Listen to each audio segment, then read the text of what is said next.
Iya, saya bisa membaca itu. Saya bisa baca itu karena saya kan pernah ada di bagian di dalam bagian dari ormas terlarang, Bang. Yang saat ini bergabung ke kubu mereka itu kan. Oh iya. Apakah itu HTI atau FPI Ibu pernah di situ? Jadi dulu itu sebelum FPI dan HTI itu besar, saya ada di grup mereka.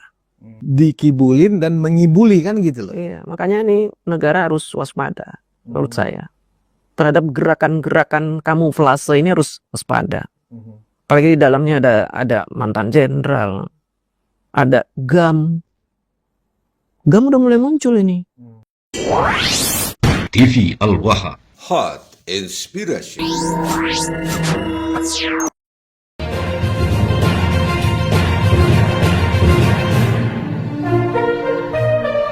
Satu isu itu udah jelas clear, sudah jelas terbantahkan.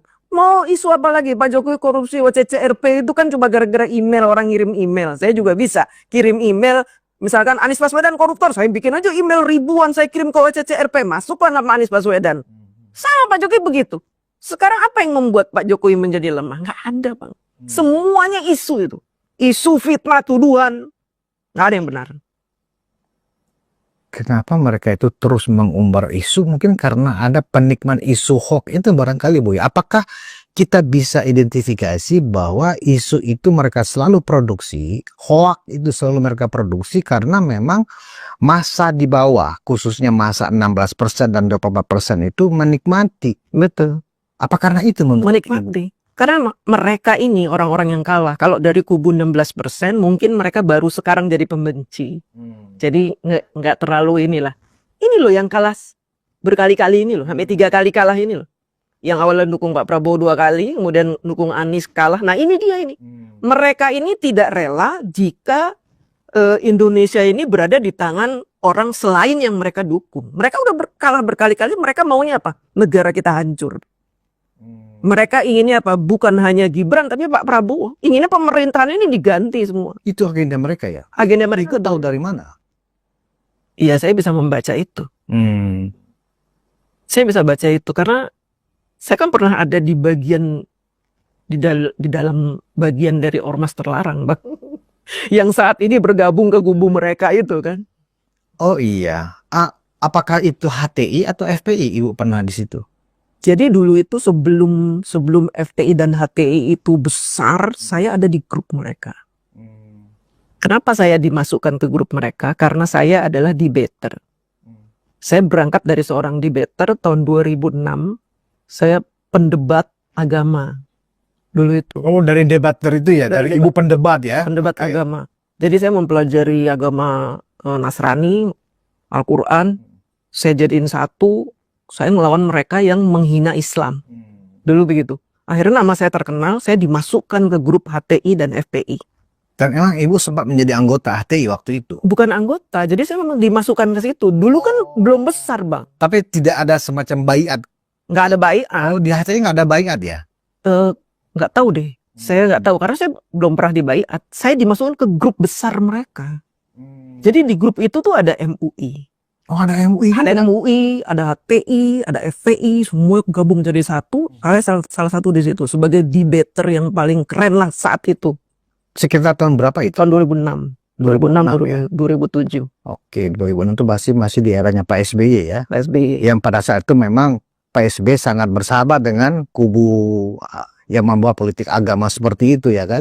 Nah, apa yang Ibu ketahui, apa yang mereka bicarakan dan apa yang mereka rencanakan agenda-agenda politik HTI ini pada saat itu? Jadi agenda mereka yang pertama mendirikan DPRD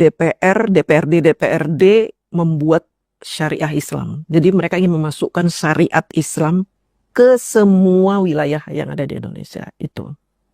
Makanya mereka mulai berhasil bikin di Banten, ingat nggak Bang? Perda syariah Islam. Oh ya, perda syariah. Itu kesuksesan mereka tuh kala itu.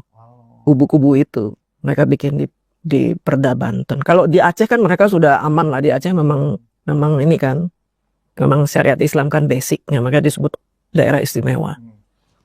Di Banten mereka sukses. Kemudian ada beberapa daerah lah mereka bisa menyusupi anggota DPRD-nya untuk bikin perda syariah. Iya.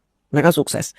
Dan ini rencananya kalau di tiap-tiap daerah sudah ada perda-perda syariah, mereka harus menguasai Indonesia. Jadi ini kecil-kecil dulu nyusupin. Apa tujuan akhirnya itu, Bu? Negara khilafah. Negara khilafah.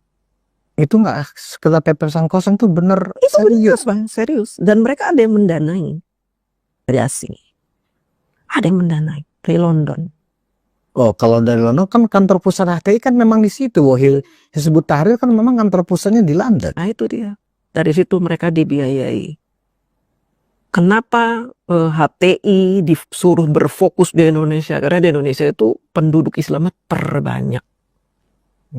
Makanya dianggapnya lebih mudah untuk membuat negara ini ya seperti negara Islam gitu. Awalnya kan mereka orang-orang asing itu, Bang, mengira Indonesia itu kan negara Islam awal-awalnya. Bahkan saya pernah ngobrol dengan teman-teman itu, saya juga ada komunitas kan dengan teman-teman mancanegara itu. Oh, kamu itu di Indonesia itu negara Islam? Bukan. Negara republik, demokrasi dasarnya. Bukan Islam. Loh, tapi kan itu negara umat Islam paling banyak ya, tapi kita bukan negara Islam. Nah, atas dasar itulah makanya orang-orang asing itu ingin HTI itu bercokol di Indonesia. Dan mereka udah banyak banget, Bang. Jutaan ada di Indonesia. Nah, ketika Pak Jokowi kemudian menganggap itu sebagai ormas terlarang, apa yang menjadi catatan Ibu DJ saat itu? Apakah artinya mengkonfirmasi iya wajar kalau ini dilarang? Dan sampai tahun berapa Ibu masih terlibat di sana, di grup itu maksudnya? Nah, di grup itu saya akhirnya menyadari bahwa ini kayaknya komunitas nggak benar juga gitu. Karena pas sedikit-sedikit bicara makar, sedikit-sedikit bicara kudeta, sedikit-sedikit demo, sedikit-sedikit ini. Maka mereka menyebarkan selebaran-selebaran untuk menolak gereja lah, apalah. Ini menurut saya kayaknya, wah ini nggak beres ini. Akhirnya saya keluar di tahun 2011. 2011 saya udah keluar dari grup itu udah. Berarti ada 5 tahun nggak Ibu bersama? Dari 2006 sampai itu ya? 2011, 5 tahun. Cukup lama ya? Lama sekali, lama, dan saya lumayan saya donatur saya di situ. Oh. Jadi kalau ada kegiatan apa demo ya saya donaturnya, makanya saya diranggul bener sama mereka. Dan Bang tahu nggak, waktu saya mendukung Bapak Jokowi 2014 itu teman-teman saya yang ada di grup itu neror saya setiap hari, kamu bajingan, kamu dulu, kamu. Oh. Karena mereka nggak mendukung siapa Bu waktu itu? Waktu 2014 itu Prabowo. Pak Prabowo. Hatta berarti ya. Hatta, iya. 2 periode mereka mendukung, Pak. Karena PKS di situ. Karena ada PKS. Kan PKS itu partai yang mengakomodir mereka. HTI ini. HTI dan FPI. Yang berbahaya menurut Ibu HTI atau FPI, Bu? Bagi kepentingan demokrasi kita, bagi kepentingan ideologi kita. Dua-duanya bahaya. Dua-duanya bahaya. Cuma kalau HTI ini lebih berbahaya dari FPI. Karena HTI ini kan mereka benar-benar pilihan orang-orang yang militan. Militan banget ini di HTI. Kalau FPI kan dia gerombolan preman-preman yang dipakein jubah. Oh, bedanya di situ. Bedanya di situ. Kalau HTI benar-benar militan, benar-benar muslim yang taat, yang militan, yang dicuci otaknya setiap hari, itu HTI. Kalau FPI ada keinginan juga negara khilafah gak, Bu? Ya sama. Sama juga. Karena orang HTI juga ada di FPI kan. Oh. Kan mereka dulu ada FUI namanya. Iya FUI ya. Ingat. Banyak Bang dulu ormas-ormas Islam itu, mereka jadi satu. Nah, kalau kita lihat salah satu bahkan sebagian besar ya orang-orang yang terkait dengan ijazah palsu ini, ya kan, bahkan salah satu pengacara mereka itu kan jelas-jelas tuh orang HTI ya, Ahmad Kosinudin itu. Apakah mereka sekarang ini memang sedang memanfaatkan kendaraan ini lewat Roy Suryo sebenarnya? Iya. Bagaimana Iya. Ibu membacanya nih? Ketika Ibu paham bahwa HTI itu sejelek itu memang niatnya, artinya kan niat dia kan memang sudah bisa dianggap itu niat yang dari dirinya sendiri itu sudah ada niat makar.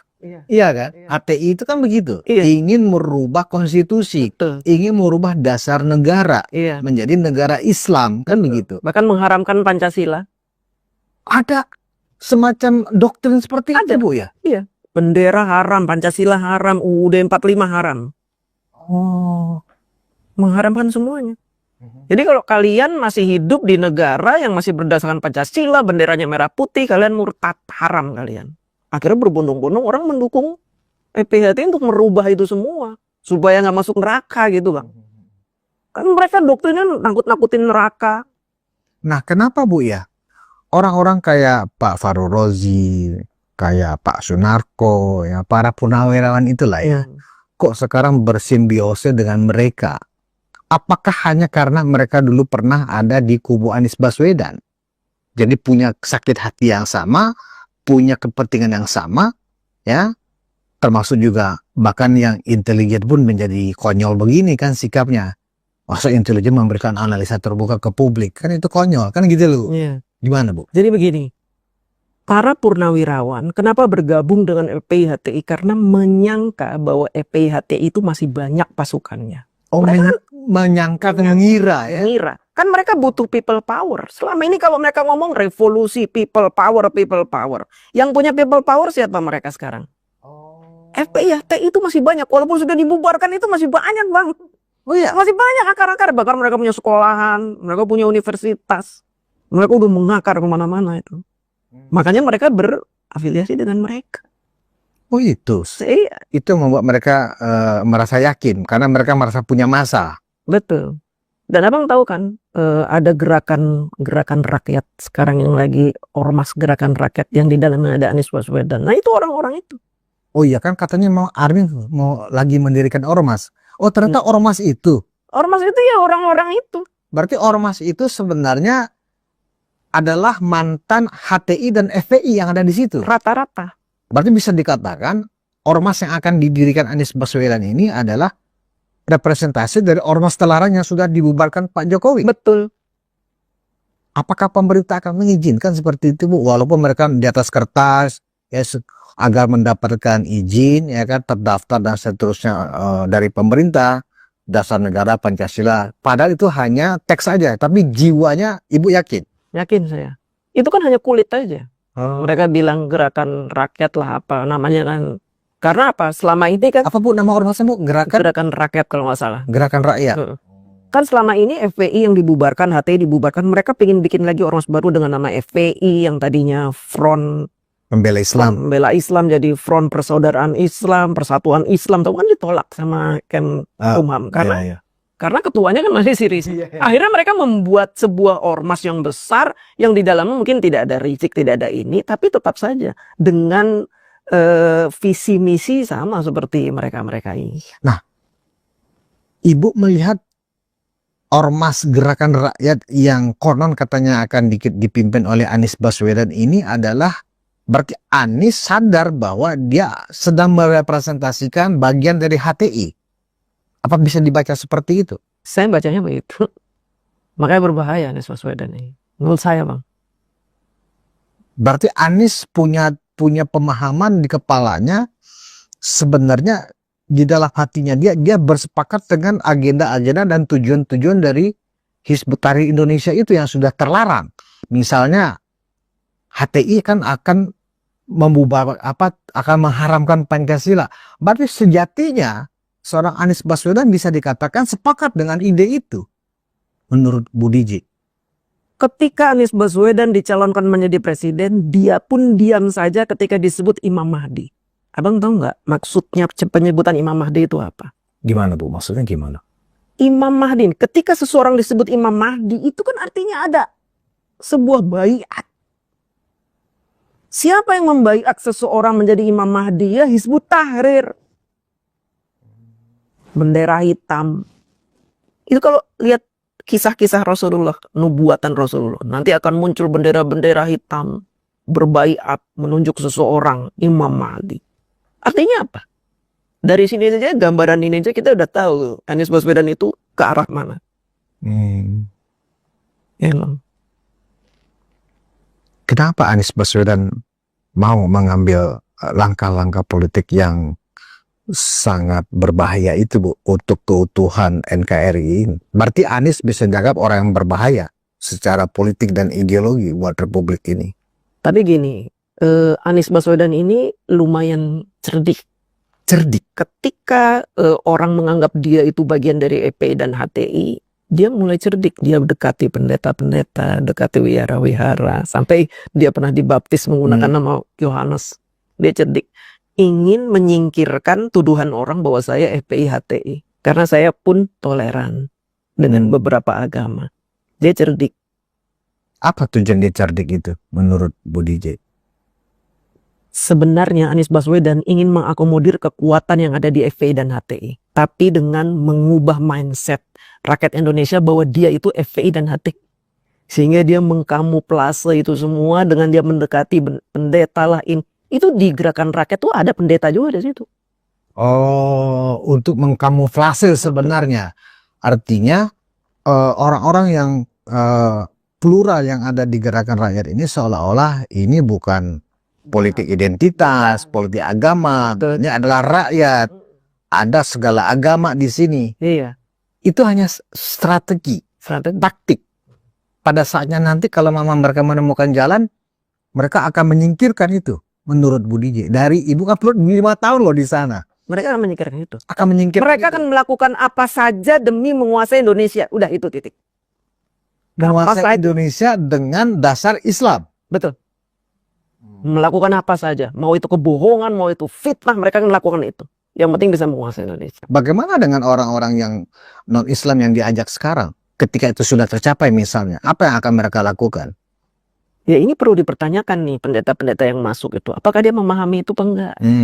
Bisa jadi mereka nggak tahu. Bisa jadi mereka tahu atau bersekutu juga atau cari aman. Karena ada beberapa pendeta yang cari aman. Takut dipersekusi. Dulu kan FPI begitu kecil. Oh, karena takut dipersekusi. Berarti bisa dikatakan siapa yang ngibulin ini sebenarnya kan begitu. Siapa yang dikibulin dan mengibuli kan gitu loh. Iya, makanya nih negara harus waspada menurut saya. Terhadap gerakan-gerakan kamuflase ini harus waspada. Apalagi di dalamnya ada mantan jenderal, ada GAM. GAM udah mulai muncul ini. Menyebut-nyebutkan saya Panglima GAM. Itu ngeri sekali bang. Kalau udah kayak begitu, harusnya negara mulai waspada. Karena saya kan pernah di dalamnya, kemudian saya pernah menjadi target untuk dipersekusi oleh mereka. Nama saya masuk ke daftar orang yang dicari HTI FPI.